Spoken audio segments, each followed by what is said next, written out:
Goa is all set for Carnival 2021. The capital city of Goa, which is Panjim, is all decked up for Carnival parade.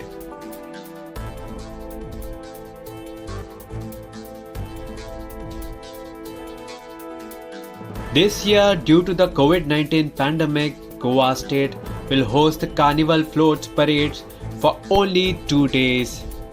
It is for the first time the Carnival parade is being shortened for 2 days. The managing director of Goa Tourism Development Corporation, Nikhil Desai, said that the Carnival parades will be held on February 13th and 14th.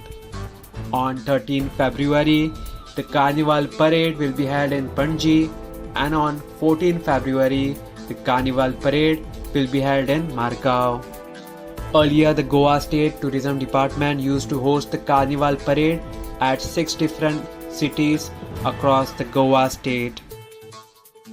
Nikhil Desai, Managing Director of Goa Tourism Development Corporation, informed that all the precautionary measures will be in place during the Carnival parades.